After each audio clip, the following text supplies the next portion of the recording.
ambitious enrollment target by 2030.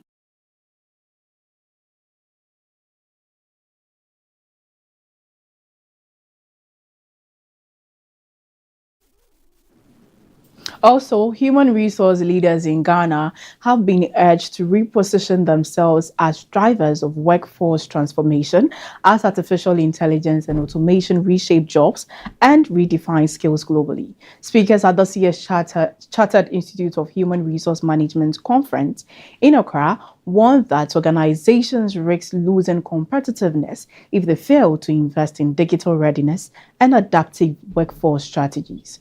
Citing the 2025 World Economic Forum Future for Jobs report, MTN Ghana's Chief Human Resource Officer, AC Wilson, told delegates that 22% of current jobs are expected to be disrupted by 2030, with 92 million roles displaced and 117 million new ones recreated.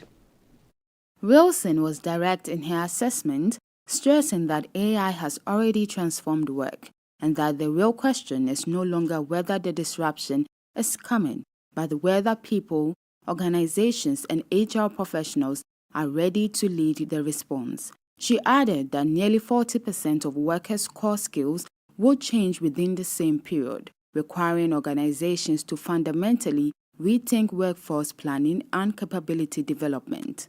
Deputy Director General of the Ghana Education Service, Stephen Owusu, representing the Education Minister, argued that a nation's most valuable resource is its people, not its natural resources or infrastructure.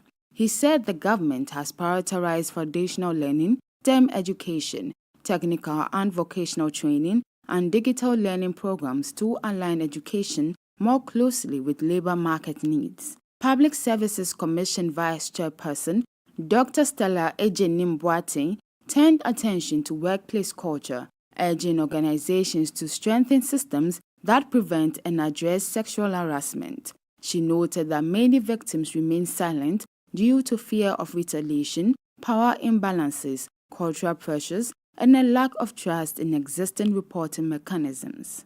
The conference, held on the theme Advancing Human Resource Excellence in Ghana, Leadership, Technology and Governance, underscored a clear message. Ghana's HR professionals must move beyond traditional people management and take an active lead in preparing the country's workforce for a rapidly changing world of work.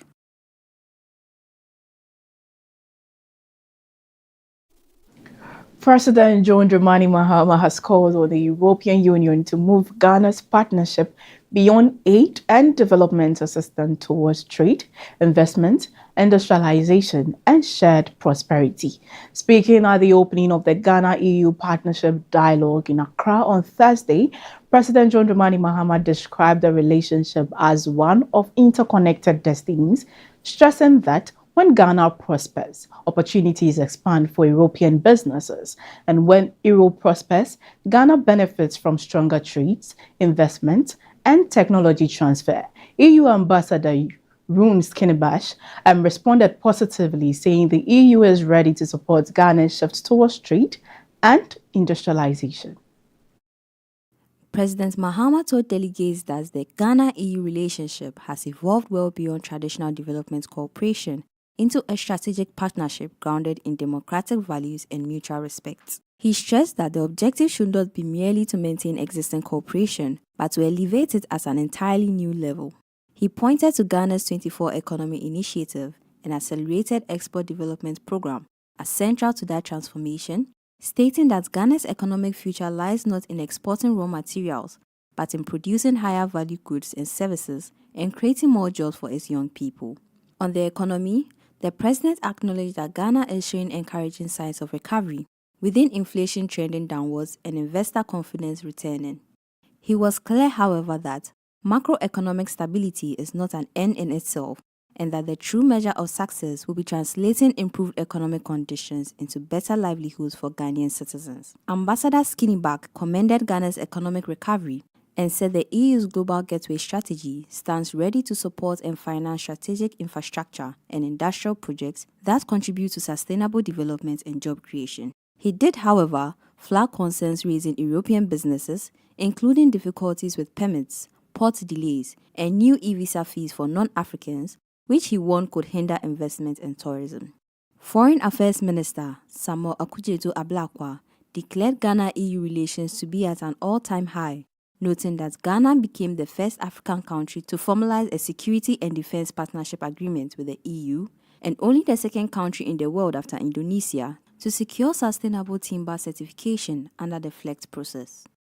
He also highlighted Ghana's leading role in securing the UN resolution, declaring the trafficking of enslaved Africans as the greatest crime against humanity, and confirmed that French President Emmanuel Macron will address virtually the Next Step conference convened by President Mahama from the 17th to the 19th of this month. On the e-visa fees concern raised by the EU, Ablakwa said Ghana was open to a reciprocal discussion and that the government will engage Parliament if EU member states were willing to reduce their own fees in return. Egypt has purchased a record 4.6 million metric tons of wheat from local farmers this season, surpassing last year's full season total and putting the country on a track to hit its 5 million tons target by mid-August. Prime Minister Mustafa Badouli declared the figure an all-time high. The breakthrough follows government reforms, including a significant price increase for locally grown wheat designed to reduce Egypt's dependence on import and ease pressure on the country's foreign currency reserves. The key driver behind the record harvest is price. The government raised the price it pays farmers for wheat to around $320 per ton, well above the international market rate of between $234 and $240 per ton for Black Sea wheat. Farmers and traders say the premium was simply too attractive to ignore. One farmer in Mainyam province said the price encouraged a record planted area, while Cairo-based grains trader noted that such a rate does not exist anywhere in the market and that it also discouraged farmers from diverting wheat to animal feed or private buyers. The result has been striking across the board. The wheat cultivation area grew to a record of 3.7 million fedans, up from 3.1 million the previous year, while improved weather conditions and better seed varieties pushed yields higher. One farmer reported producing 24 adepts per fedan this season, up from 22 the year before, and sold significantly more to the government as a result. A notable contributor to this season's volume has been the Future of Egypt for Sustainable Development Agency, a military-linked state authority overseeing desert land reclamation. By Thursday, it had delivered roughly 530,000 tons, more than 160% above its contribution at the same point last season. The record domestic purchase could translate into significantly lower government wheat imports in the second half of the year. One trader predicted that the bumper harvest, combined with replenished stocks, would lead to a substantial reduction in imports. Egypt, one of the world's largest wheat importers, typically buys around 10 million tons annually, half of which supports a bread subsidy program, covering approximately 70 million people.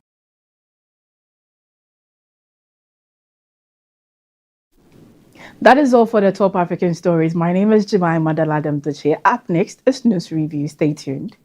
Ever wondered what drives ordinary people to do extraordinary things? Every week, a new story unfolds. But these aren't just stories. They are the journeys of courage, resilience, and vision. On Impact Stories, we open the door to remarkable personalities and everyday heroes. Experience the passion behind their purpose. Witness the setbacks, the breakthroughs, and the moment that defines a legacy.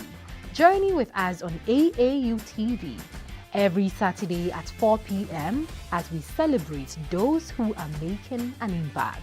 Tune in to Impact Stories, where real people share real journeys and real impact, each one leaving behind a legacy written in gold.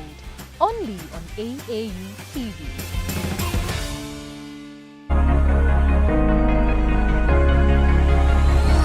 Hello Africa, keep watching AAU TV the voice of higher education in Africa.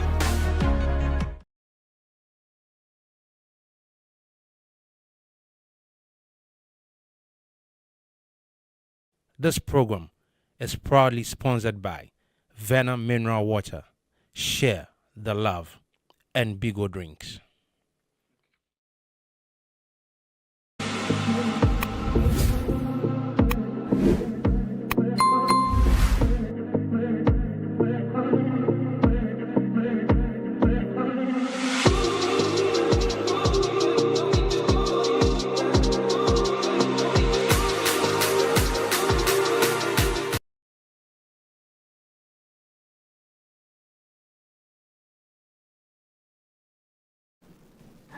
Good day once again, and this is still the Hello Africa Morning Show. And as usual, my name is Jemima Daladem Duche.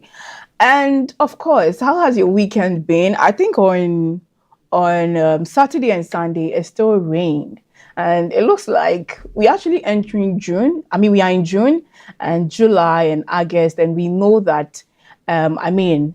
These are the months that, we have a lot of rains and then, all that. So we should expect more rains, but I hope that we are all safe out there, because the level of flood that we are seeing on our streets or in houses, at areas that we least expect is actually, quite disturbing.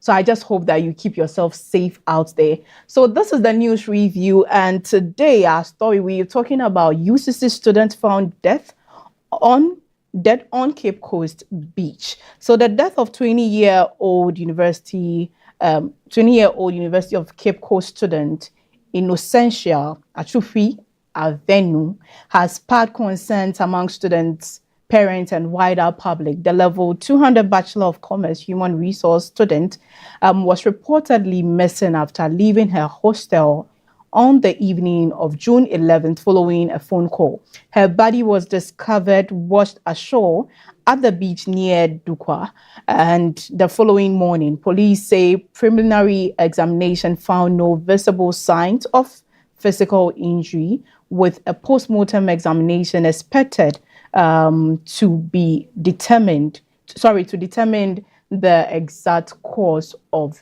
death. This issue of students leaving their hostels and not coming back is quite alarming. I think some months ago, the same issue, we've had students who leave their hostels. We've had some issues coming from KNUST, the Kwame Nkrumah University of Science and Technology. I remember one lady called Deladem. She left her hostel with this issue of boyfriend, and later we found that she wasn't alive. She was killed and however things happen.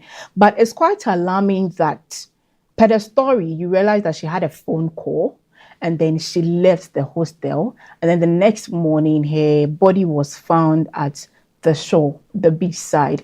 And you ask yourself, who called her? What did the person say? What was the conversation about? And where did she even go? Those are the questions. And looking at the time, you ask yourself that, she left the hostel around 7 p.m. And sometimes, university students do not want to be, the university is a place where you have your own freedom.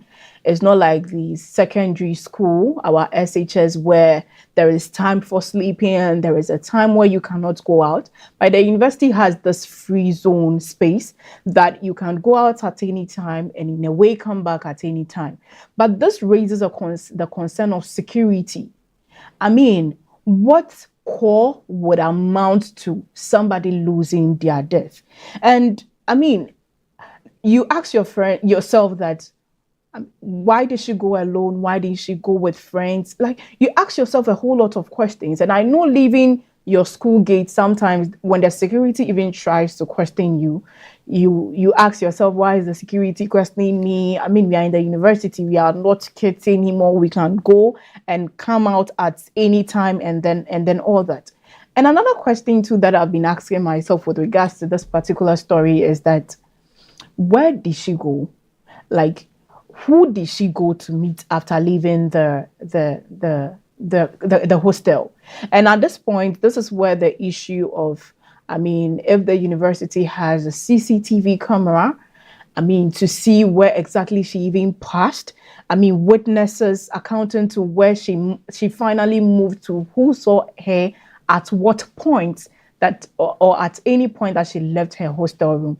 And this, of course, if I'm a parent, I am home and I am called on the phone and I'm told that your daughter left the university hostel, and then the next morning we can only find her dead body at the shores of a beach.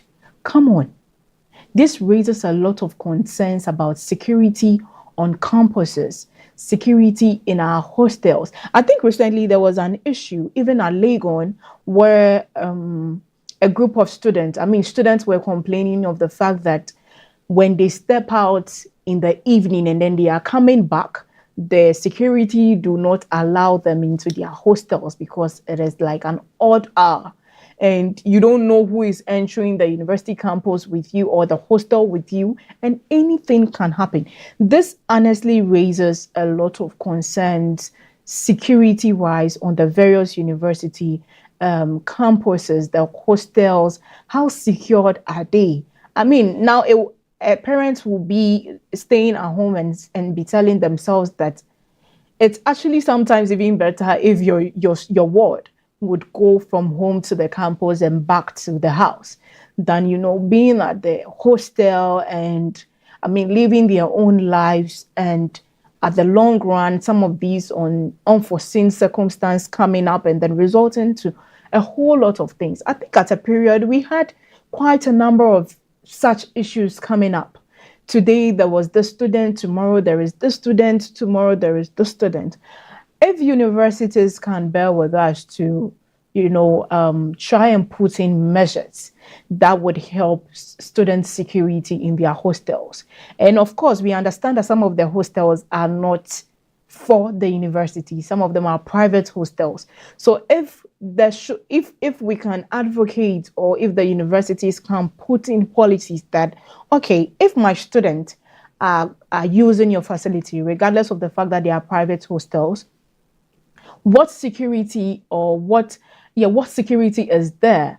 How secured are they for using your hostels? Because if a university is having their own hostel, which is for the university, and then there are private universities, it's equally allowed, because sometimes the hostels cannot have all the university students in their hostels. So sometimes these students opt for, private hostels. But the question is, how secured are we? Even in the school's hostel, we equally have to ask this question, that how secured are we for allowing students to go out anytime, come out anytime, and then, having to go through all these issues when it comes to student safety on their various universities. So there is a report that a post-mortem examination would therefore be crucial in establishing whether her death resulted from an accident of drowning, medical complications, suicide, criminal activity, or if there were other cause. Because, whilst her body was found, the story says that nothing was seen on her body. It wasn't like there was no bruises. It's not like she was hurt or anything like that. But when we are able, or when the post-mortem examination is done, we can actually tell what really was the cause of her death. So, at this point, I think university authorities, hostel authorities should make it a point for parents, or for parents to know that you are using our facilities, but we are assuring you that, your wards are safe. And we are assuring you that there will be 100% security whilst they stay, on our campuses. Okay, so there is also a misinformation about the fact that some of her body parts were not there. I think when it comes to social media and and putting out story. I think sometimes we need to be very careful where we try to we need to be very careful where we take our source of information from. Actually, there was no part, every part of her body was intact, but the school is actually yet to release a press about what actually happened, and then, I mean, the way forward on such an issue. So let's be guided. And of course, our universities, it's also high time that we also do our best to keep security in check for the various students on the campus as well as the hostel facilities. So we'll move straight to, but then it's very sad, and rest in peace to her. And I pray that her family also finds solace and they find strength in the Lord. We'll move to our next story for today. But before we go there, as you can see my outfit today, I'm repping Ghana JC. And we know that Ghana actually has a match coming up on Wednesday. But before then, I want to know, what is your prediction for the upcoming Ghana match? What do you think is going to happen? Because I know that prior to the match, a lot of people have raised concerns, even when it comes to the group we are going with, the squad list that was released, I think 2 weeks or some weeks back. People are, having not issues, but people are scared that Ghana might not perform well. And people are, still looking at the fact that what would happen. Even people are also pushing for the fact that we should be able to at least move from the group stage. That is what everybody is pushing for. But before then, let's look at the story of World Cup exposing Africa's xenophobic divide. South Africa's 2-0 defeat to Mexico in the opening match of the 2026 FIFA World Cup sparked more than football discussions across Africa. Instead of the usual continental solidarity seen during major tournaments, many African social media users openly supported Mexico, citing anger over recent anti-migrant sentiment and xenophobic incidents in South Africa. The reaction exposed growing tensions over migration, identity, and African unity, transforming what should be a football occasion into a wider debate about the continent's social and political challenge. This particular match between South Africa and Mexico is one that's, the whole world was looking forward to, because prior to even the match, we know that there's been a lot happening in South Africa. South Africa has put out, they've been agitating for other African countries or foreigners to leave their country because they want to develop their country. And a lot of things have been going. And I know that even in Ghana, our foreign minister, Okudzeto Ablakwa, did so well by bringing back a lot of Ghanaians from South Africa.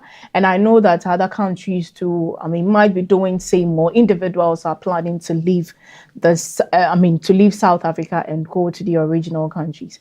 But then again, now to the main football match that went on between Mexico and South Africa.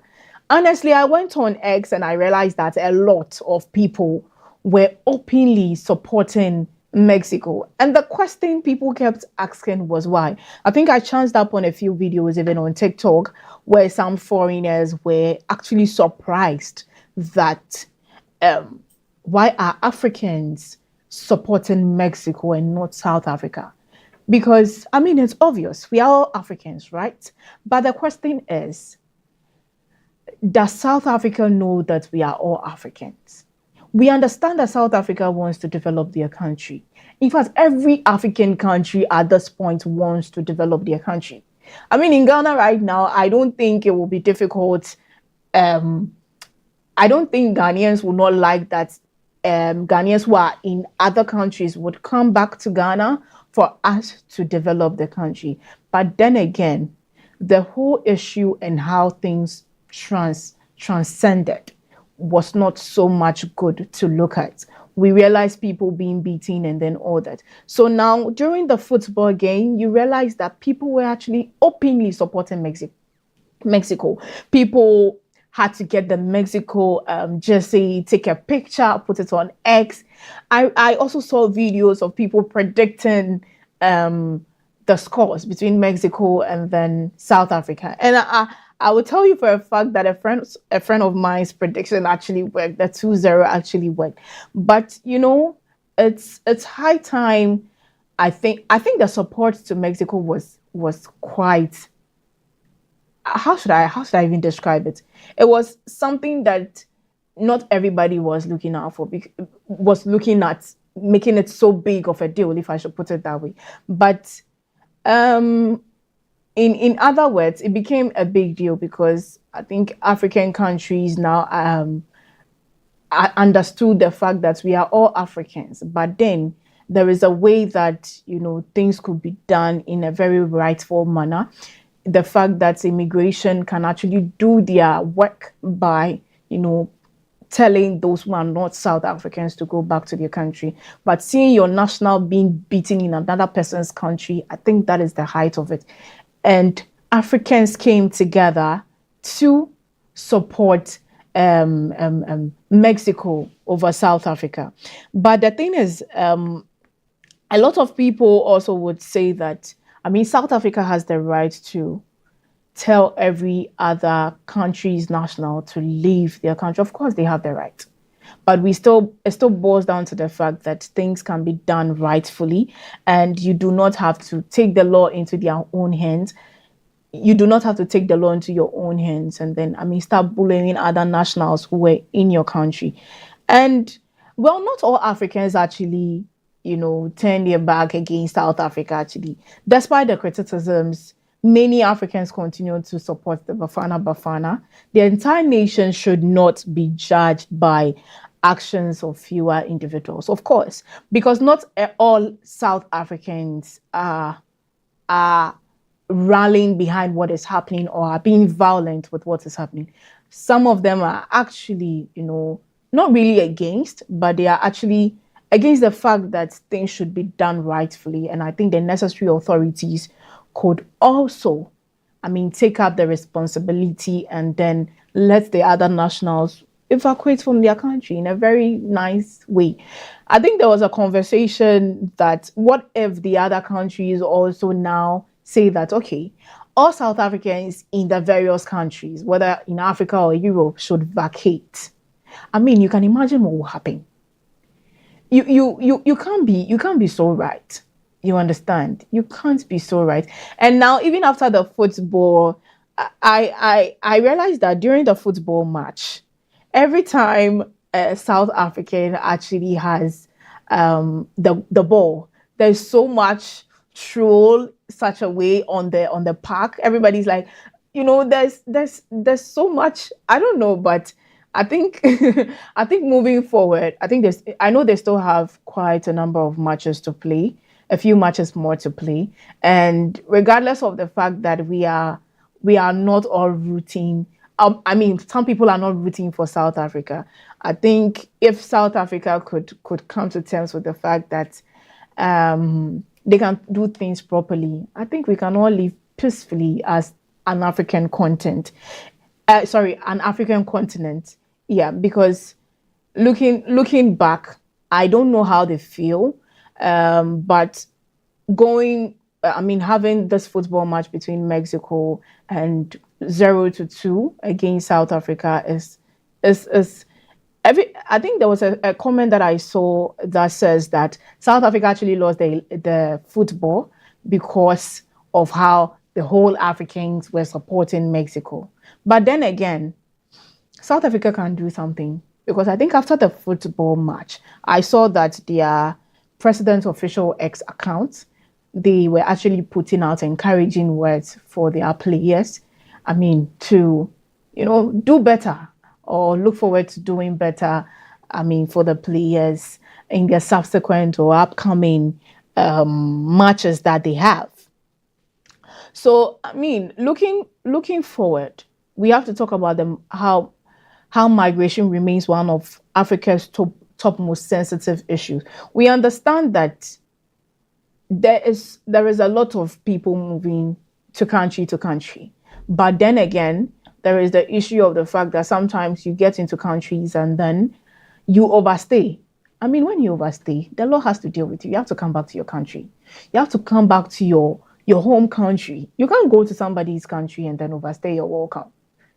And of course, I think US and these foreign countries are trying to, bring back people who have overstayed their welcome.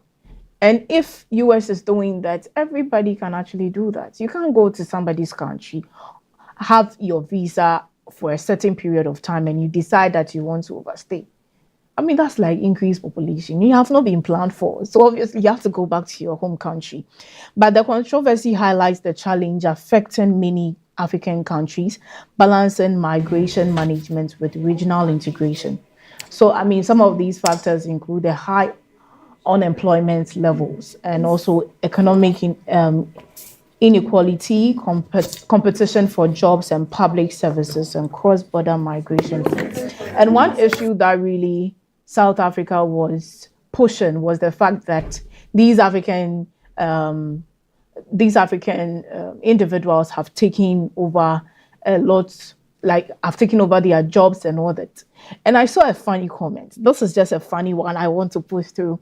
I think a comment on X says that South Africa should actually not focus on the match, but they should go back to their home country and develop their country, since they said they want to develop their country. So the football should be their least priority, and then go back to, developing their country. That is just by the way. But honestly, I think things should be done rightly.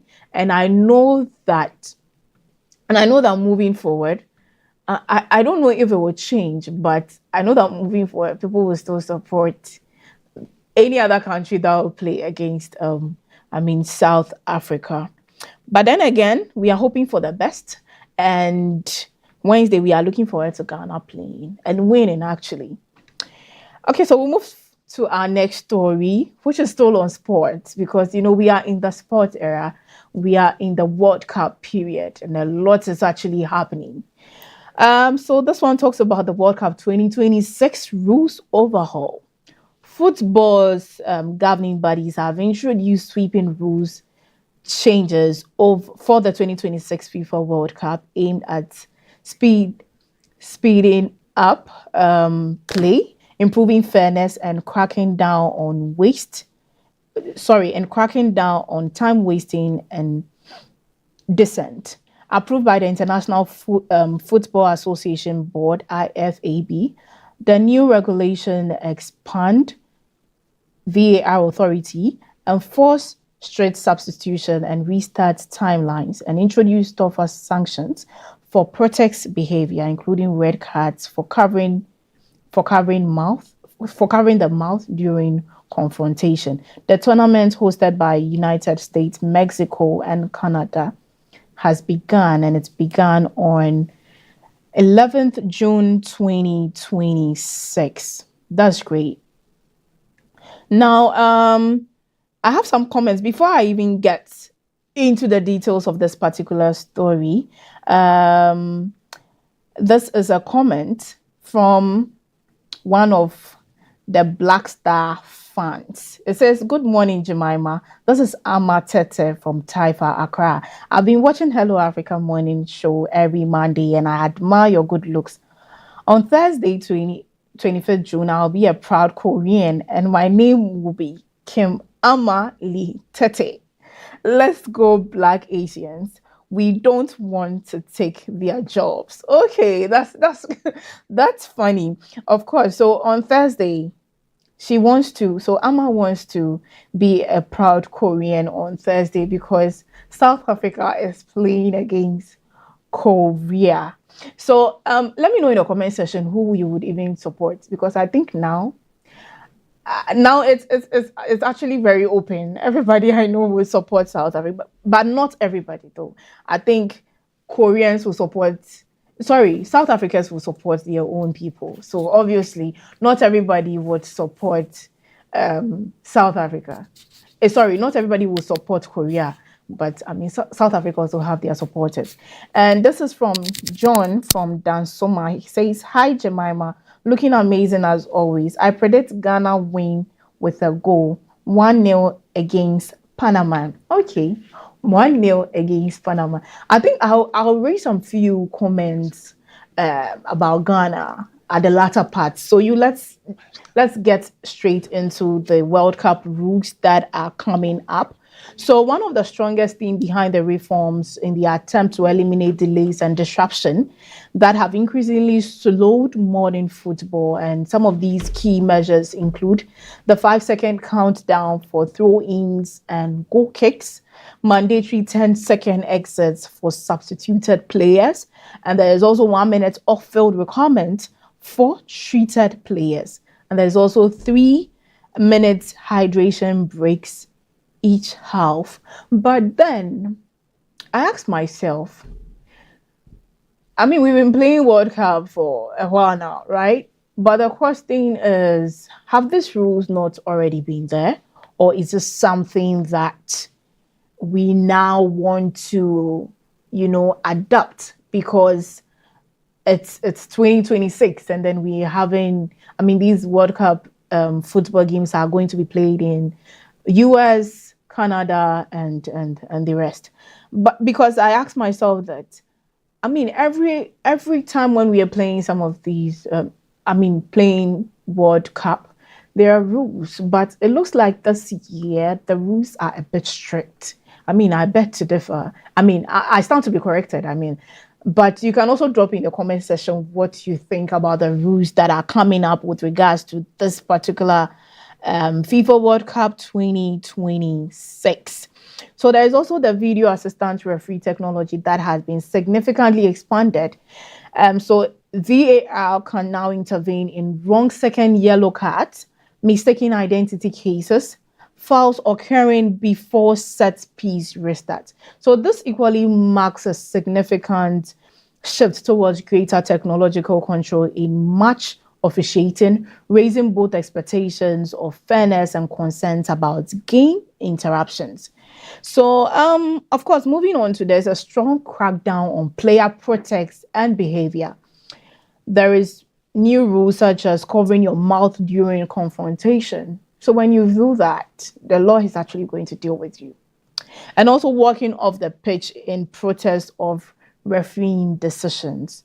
So officials have argued that these particular measures are designed to prevent deception, slouts, and match disruption, but critics may see this as strict limits on player expressions. Well, it says critics may see them as strict limits on player expressions. All I have to say is, let me know what you think, because the question still remains, have these rules been there, or why these new rules? Why do we, we get that we want to maintain law and order, we want to maintain some form of decorum, but then again, why the strict rules though? Drop it in the comment section. Let me know what you think. And also there's the player welfare versus tactical advantage, which include injured outfield players must leave the pitch for at least 1 minute after treatment. And also exceptions for goalkeepers, head injuries, and penalties. Referees instructed to prevent team from using injuries as tactical stop pages. So those are some of the rules that have come up for these particular 2026 World Cup. And there's also the increased use of technology and innovation, referee body cameras for transparency. Of course, we need that. We really need that. An expanded interpretation of wearable equipment rules, greater referee discretion, and managing match flows. So that is quite a lot that is happening. A lot of rules that has to be respected. but it's for the greater good, I believe. I believe the authorities have their own reason for setting these rules and making it very important for people to adhere to. So we'll move to our third story, our fourth story, still on football. Partey denied Canada entry ahead of Ghana's World Cup opener. Ghana midfielder Thomas Partey will miss the Black Star opening 2026 FIFA World Cup match against Panama after being denied entry into Canada. The 32-year-old, who is currently facing multiple sexual offense charges in the UK, has pleaded not guilty, had his visa application reportedly refused by Canadian authority, preventing him from traveling with the squad for the match in Toronto on June 17, 2026. FIFA has confirmed that immigration decision rests solely with host countries and it does not interfere in visa issues. But before we even come to Partey's issue of being denied entry to Canada, I think now let's talk a bit about the team we have for Ghana, because that's something I really want to put out there. I think a lot of people have had issues with the team that we are going with, the squad list for the 2026 World Cup, especially the Ghana squad list that we have. And I know that even prior to, when we dropped the list, when Ghanaians dropped the list, they equally dropped a video, introducing the players and all that.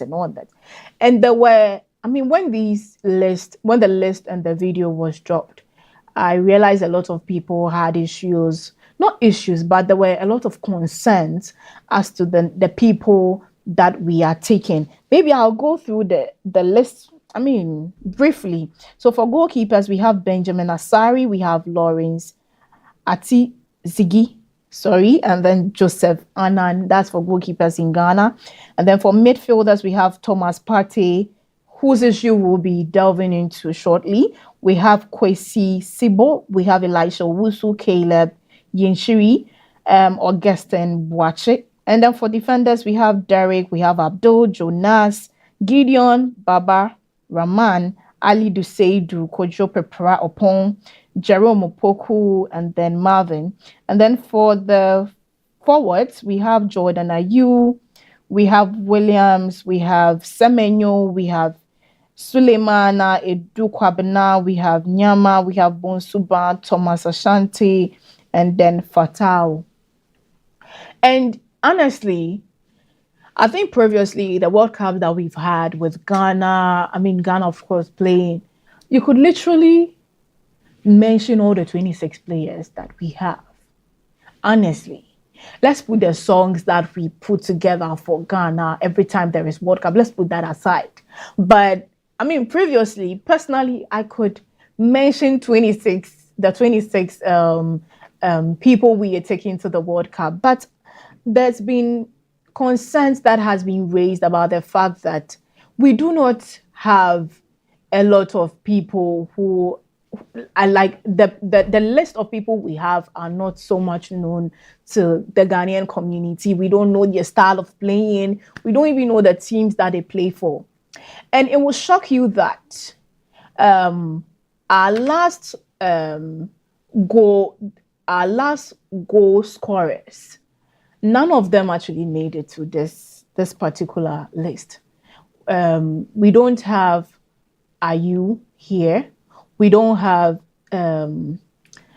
Kudus is not here. Kudus has been injured for some time now, and then he couldn't make it for this. But of course, honestly, Kudus have been a very good boost for this particular squad that we have, because people are a bit scared that already Ghana has not been performing well when it comes to World Cup. I think I stand to be corrected though, but in 2019 was the last time Ghana actually qualified from the group stage or something like that. if I mean, you can correct me if I'm wrong in the comment section, but our performance when it comes to football has not been a good story to write home about. And looking at the list, the squad list that we have for this year's World Cup, it's equally raising. I mean, some people are unsure about what would happen, what could happen, what is our fate like. And honestly, for me, we are hoping for the best. That's the truth. And the fact that now we have Thomas Partey, who has been denied access to play. He's been denied access to the country to play the opening match with Panama. And let's talk about let's come back to the issue itself. The fact that, Thomas Partey has been denied Canada entry ahead of Ghana's World Cup opener against Panama. So when it comes to the visa decision and its immediate impact, the most immediate consequence of the decision in sporting, Ghana will be without one of its most, experienced midfielders. We all know Thomas Partey, right? I've known Thomas Partey for years now. I've been hearing of his name and I've been seeing his good works. But it's so unfortunate that he will not be part of our opening match. And, somebody will ask why. He's been facing multiple sexual offense charges in UK. There's been issues of him, of rape, with regards to, linked to his name, and then he's been going to court trying to clear his name about all these issues. But it's very sad that already we are not having so much faith in the list that we have. And now our midfielder, one of the most frequent, or let me say popular midfielder, is not going to be available to play. And key implications would include, disruption to Ghana's tactical setup, of course. What do we expect? Anybody in the squad list who is out, obviously would disrupt Ghana's tactical setup. And then the loss of leadership and experience midfield. Well, just like I said, the list that we have, people do not or are a bit scared that the list that we have might not, But then we'll talk about that after the first match that Ghana will play on Wednesday. And also there will be pressure on replacement players to set up in a crucial opener. And we know what that means, right? But we are hoping for the best. Actually, I have so much faith in Ghana that we are going to play. And just like one of the people who commented said, that 1-0 against Panama. Of course, so Ghana, we are winning. So now let's talk about the legal contest and its influence. Partey has been charged with several counts of rape and 1 count of sexual assault involving allegations from 4 women from between 2020 and 2022. He has pleaded not guilty and is awaiting trial scheduled for 2027. Come on, 2027. And we are in 2026. So that means every country that, per their rules and regulations, they would, if their rules and regulations do not permit, that means Thomas Partey might miss some of the matches that we have. Is that what is going to be happening? Already Ghanaians, we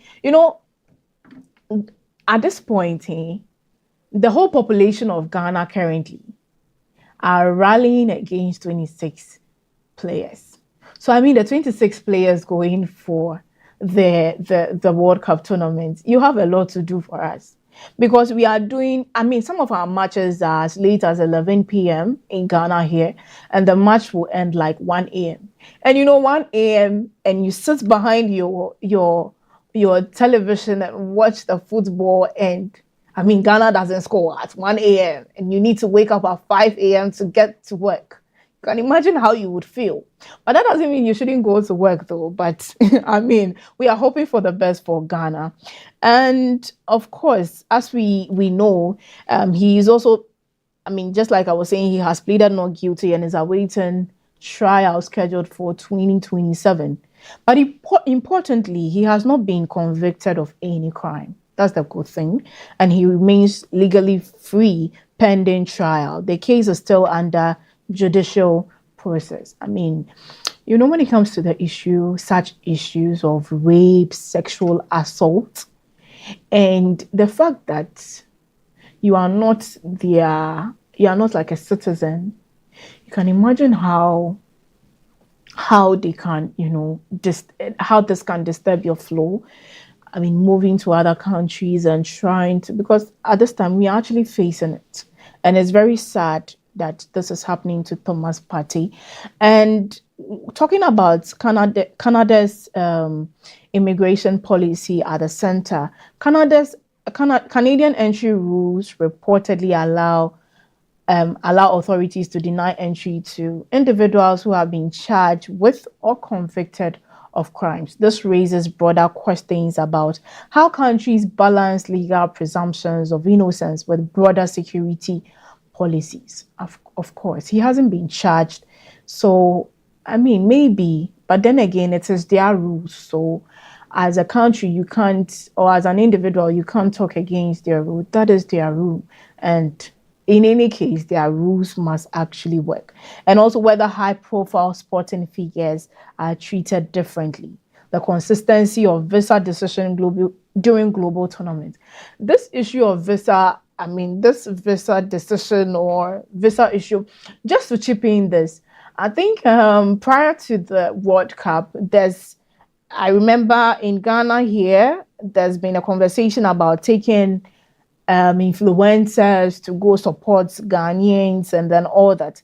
And, the funny thing is that a lot of them were denied visa. And you ask yourself, the question really was that, what is the FIFA, what is FIFA doing about it? Is it that, authorities in Ghana, what has been the conversation with the visa office in providing visa for some of these influencers or supporters that, we had a conversation about for them to go and support Ghanaians. But I think at a point, I remember 30 people actually went to get visa to go watch the World Cup. And funny enough, all of them were denied. And the conversation is, how are we going to support our Ghanaians? How are we going to support our footballers? Because they need us. At this point, these 26 people with the whole population in Ghana rallying behind them. I wanted to use a statement, but I'll use it at the latter part of my story. Okay. So before we continue, let me take this from Kwabena from Kaswa. Says that, I believe it's a high time our university is treated campus security. Okay, he's actually talking about our first story, and that is very great. It says that, I believe it's high time our university treated campus security as a top priority. The increasing number of security incidents we hear is disturbing, and it is scary to send your children or relatives to school knowing their safety may not be guaranteed. Universities must strengthen security measures and create environments where students, staff, and even visitors feel safe at all times. Education can only thrive where there is security. Education can actually thrive where there is security. Thank you so much, Kwabena from Kaswa. So now back to our conversation on the FIFA World Cup 2026. And also, now let's talk about, still on the issue of Thomas Partey denied visa to Canada to play opening match. Now let's talk about the Ghana government's reaction and diplomatic questions. Of course, we have to talk about that. Ghana Sports Minister Kofi Adams expressed surprise at the decision, pointing out that Partey is able to move freely in other jurisdictions, including the UK. It opens up broader discussions actually on difference in migration policies across countries, diplomatic coordination during global sports and event, and whether special exemptions should exist for tournament players. I think that is the question I've actually wanted to ask. If there are issues and the person in question has not been, you realize that the person has not actually committed any crime, but regardless, maybe the issue is still or has not been 100% 100% dealt with. Shouldn't there be exemptions? Maybe there should be. What do you think? Drop your comments in the comment section. Today I'm reading all comments in the comment section because I'm doing this with you, our audience. And of course, you've been our lovely audience all this while. And also when it comes to national team dilemma for Ghana, head coach Carlos previously indicated confidence in selecting Partey despite his legal situation. The current situation actually places Ghana in a difficult position, balancing sporting merit with legal and reputational consideration, as well as managing squad stability during a major tournament, and also preparing contingency plan for parties remains unavailable if Partey remains unavailable beyond the opener. That is it. I mean, for the other countries that they'll be moving to, how sure are we that Thomas Partey would be allowed into the country, especially as one of our good midfielders? This raises so much concerns. How, I mean, issues of migration and issues relating to the law and everything like that comes to play when there are such circumstance. I think maybe it's high time we also make room for such discussions between president to president, or is that too far? But I think president to president can come through when there are issues of such magnitude, so that we do not, or it does not disrupt some of our flows when it comes to, I mean, major tournaments such as these, because Ghana, we have a long way to go. And now let's talk about our broader debate, sport, law, and ethics. The case has actually reignited wider debate about the insertion of sport and legal accountability. So there are key questions that include, should players facing serious charges be selected for major tournaments? I mean, they could be, because, I mean, nobody knew Thomas Partey would not be allowed into some countries, right? Because so far as he has not been charged with any of these charges, I think it's fair that he is selected for such tournaments, unless we are aware that the other country's law does not permit people with issues in the court or any of these, I mean, people with such issues coming into their country. And also there was another question, where should the line be drawn between innocent until proven guilty, especially and reputational risk? That's very true. And also, do global sporting events need clearer eligibility guidelines? What do you think about this story? Do you think, I mean, at this point, we can actually have our thoughts, but the law is the law when it comes to some of these countries. We can actually say everything that we need to say, but if the country's law states that, I mean, when you have charges, you are not accepted. Let me not even use the word accepted. You are not entirely given that freedom to come into their country. I mean, there's nothing we can do about it. But then again, we are hoping that this is not the reason why Ghana should fall our hand in court, because we are expecting so much. So the bottom line right now is that Thomas Partey's exclusion from Ghana's World Cup opener highlights the complex insertion of sport, law, and international migration policy. While he remains legally innocent pending trial, Canada's visa refusal has created a major sporting setback for Ghana and reignited global debate on how football governing bodies and host nations handle athletes facing serious legal proceedings during major tournaments. So a lot is actually happening in our football.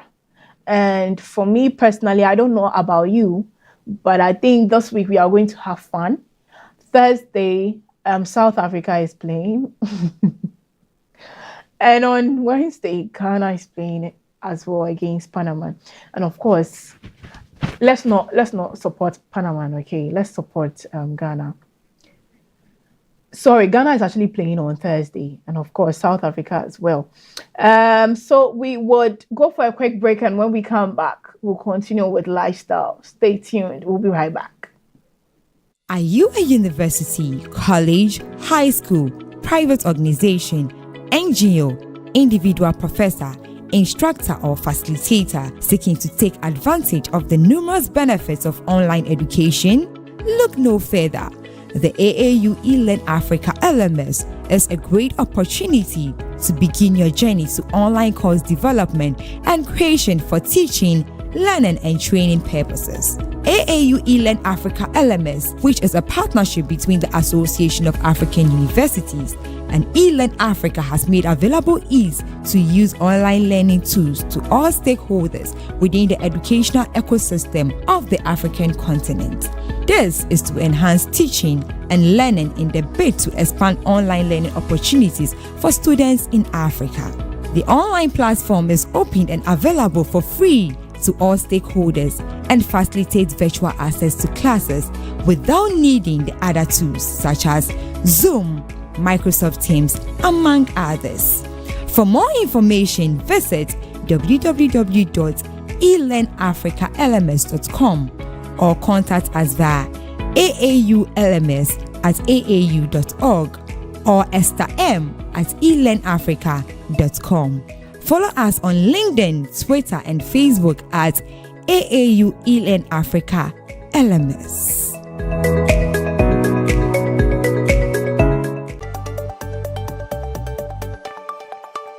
Applications are now open for the 2026 Presidential African Youth in Artificial Intelligence and Robotics competition. The Presidential African Youth in Artificial Intelligence and Robotics competition is a flagship continental initiative advancing Africa's leadership in the Fourth Industrial Revolution, 4IR, through artificial intelligence, robotics and emerging technologies. Co-convened by the African Union Development Agency, AUDA NEPAD, and Elevate AI Africa. The initiative unites policy, industry, and innovation to empower Africa's youth and accelerate inclusive, technology-driven development. Application deadline is 30th of June 2026. For more information, visit the official website of the Presidential African Youth in Artificial Intelligence and Robotics competition.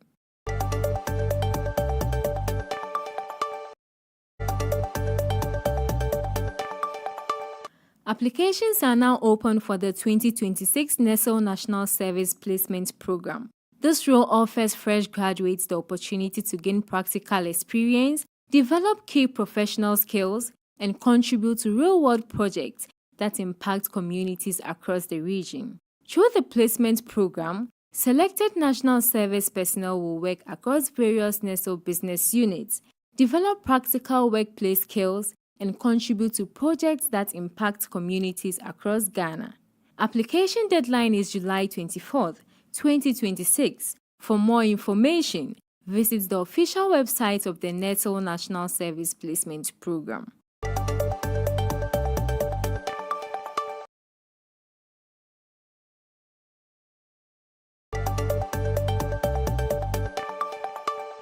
Applications are now open for the 2026 First Bank Pan-African Graduate Trainee Program.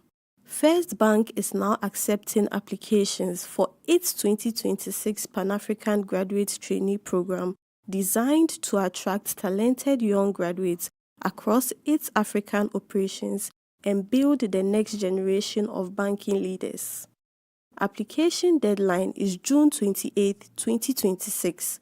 For more information, visit the official webpage of the First Bank Pan-African Graduate Trainee Program.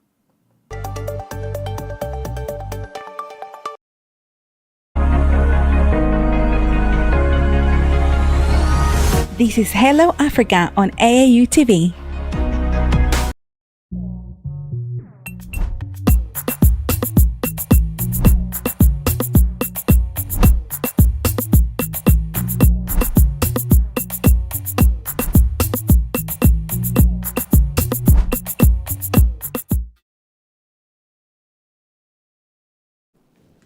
Welcome back from the break, and this is still Hello Africa Morning Show. And it's been an amazing discussion on our sports segment. And before we go, now let's look at the matches that we have. On Wednesday, coming Wednesday, the day after tomorrow, Ghana is actually playing with Panama. And just like one of my audience told me, Ghana is winning 1-0 against Panama. And on 11th June, which is Thursday, on 18th June, which is Thursday, 4 p.m., South Africa is also playing with Seychelles. On Thursday. And South Africa is also playing again on the 25th of June, Thursday, South Africa and South Korea. Yes, that is where Ahmed's comments came from. And the last one is on the 11th of June, South Africa has actually played with Mexico, and then we saw the results that came from that, right? Okay, so we'll move forward. So this is the lifestyle segment, and of course, I don't know, but yesterday I saw something that I thought I was wrong. Honestly, I thought I was wrong, but I was correct because I opened, I read, and then I realized that, okay, so it's actually happening. And that is about the fact that Shatta Wale launches Gold Card to officially register SM funds. Well, if you're an SM fan, please send me a comment in the comment section. I want to say hi to you, so say hi to me as well. Okay, so I'll be waiting for your comments. So dancehall artist Shatta Wale has unveiled a new membership program for his fan base, the Shatta Movement, introducing the SM Gold Card as part of efforts to formally register and identify members across the world. The award-winning musician announced the initiative through a video and a promotional material shared on his social media platform, revealing that the fans can now officially register using real-time identity and personal data through a newly created online platform. The SM Gold Card is priced at 100 Ghana cedis and comes with a range of benefits, including official Shatta Movement member status, a unique membership number, access to all fans chapter, free entries to selected Shatta Movement events, and of course, opportunities to interact with the musician personally at social gatherings and movie outings. The card is being offered on a limited membership base. But then beyond the fun experience, Shatta Wale said the registration drive is aimed at building a stronger and more organized community capable of undertaking long-term development projects, including the establishment of hospitals, schools, companies, and factories. What I'm telling you guys, for us to build is not me alone, it's us. That is what he said. So this is what is happening in the camp of Shatta Wale. In the comment section again, if you know you have gone for the gold card, please do well to comment in the comment section and tell me how I can also get hold of my gold card. It's time to support, right? For Ghanaian artists, we are supporting everybody on the list because Ghanaian artists are actually doing well. But the main point is, the main question, I think, if an audience sent a question that why are we registering funds? So if Shatta Wale is registering funds, Black Sherif is registering its funds, Stonebwoy is registering, Sarkodie is registering, Medical is registering, Wendy Shea is registering. How many groups are we going to be in? Because, but for a better cause though, because looking at what he's talking about is for projects that he wants to put out there, creating companies, in other words, creating jobs for people, building schools, factories, hospitals, very importantly. But the the question still remains, why do we have to? Because I learned from a friend of mine who was trying to actually register, and I mean, my friend was saying that the site was actually, choked, so he didn't get access to the site to actually register. But for me, honestly, I think I have to reach out to Shatta Wale one-on-one and tell him to, do well to send me my gold card.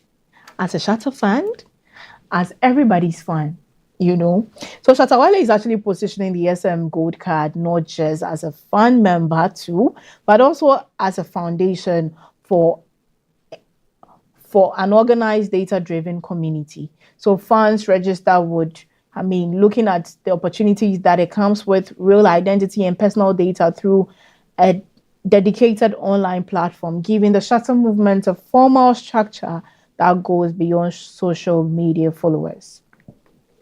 But honestly, should be told, let's put every banter aside. And this is not to rally against or for any artist, but truth be told, Shatta Wale actually has a crowd. I really admire, if I should put it that way. And having all these people going to register as members of the SM fan, that's I don't know how many people the platform can actually take, because honestly, truth be told, Shatta Wale actually has a crowd. I'm not going to compare him to anybody, but honestly, Shatta Wale actually has a crowd. And if we are doing all these things for this good cause, I mean, Shatta Wale for president someday. Drop in your comment section what you think about that. But then again, just like we had, the SM Gold Card is priced at 100 cedis and comes with a range of benefits. You get to interact with Shatta Wale, you have a unique membership card, and of course you have access to fan chapters, including some communities, and a membership or a member status. And equally, the SM Gold Card is also going to grant fans access to exclusive personal experiences with Shatta Wale. Of course, everybody wants to meet Shatta Wale. And for me, I'm actually meeting him soon, and I'm meeting him to take my gold card. So please, my producer, if you're listening to me, I need Shatta Wale to hear me tell him that I need my gold card as well, because I need access to him. Exactly. So the launch of the SM Gold Card reflects a broader global trend, because mind you, this fund is not membership status is not just for Ghana. Actually, it's for the wide world. So it is not just for at least it is not just for Ghana fan base. I mean, there's Shatta Wale fan base in Ghana. No, it's for the world. So let me also read some comments that are coming in. So this is from Obutala from Neymar, and it says that at least we are business minded than some people. Name one artist who is business minded than Shatta Wale. Okay, so I'm told you can mention one artist who is business-minded than Shatta Wale. So please, if you're watching me right now, drop it in the comment section, because today I'm doing this with you guys. So keep dropping and I'll keep reading. So drop that artist's name who is more business-minded than Shatta Wale in the comment section, and let's have a conversation. And of course, before we even continue, actually, there are matches today, and you know it. Today, Spain is playing against Cabo Verde at 4 p.m. And same today, Belgium is playing against Egypt at 7 p.m. But who would you support, though? Because between Belgium and Egypt, those are my two favorite countries, actually. So I'll support any of them. Any of them that wins, that's That would work for me. So that works. So this is the SM Gold card that is coming up. And of course, there is a lot that you can get as a registered member of the SM movement, the Shatter movement. And of course, just like I told you, I'm actually going for my card. So this is equally the future of fund engagement in Ghana and across Africa. How does the SM Gold card compare to similar initiative by international artists, and what does it say about the growing sophistication of Ghana's entertainment industry? At this point, I think the artists should start registering. For me, I think I'll be everywhere, and that is because I just love Ghanaian artists. Their songs are amazing, and their songs are lovely. So join me. Let's love Ghana's artists, and let's also follow the Shatter movement, because this is for a good cause. Actually, it's to build hospitals, factories, companies, create employment. The issue of unemployment is on the rise. So if Shatter movement fan base or putting or registering your fan base is going to help us to curb unemployment rate, why not? We are doing that. And this, before I go, I'm actually about to leave you, my lovely audience. But before I go, this is from Abigail from Adenta. She says, "Good morning. I disagree with Obuntale's comment. In fact, many of our artists are highly business-minded individuals. Beyond their talents, they build brands, create jobs, invest in businesses, and strategically manage their careers." I think you're right. It's not like I think. Take a look at some of all our artists. They work with brands. They have their personal businesses that they equally take care of, apart from being an artist. And also, this is from Divine from Teshi. It says that this initiative is to easily identify ourselves. It's very prestigious it's very prestigious to be an SM fan. Of course, we are all SM fans, and I'm also going for my gold card. So thank you very much. This has been the Hello Africa Morning Show.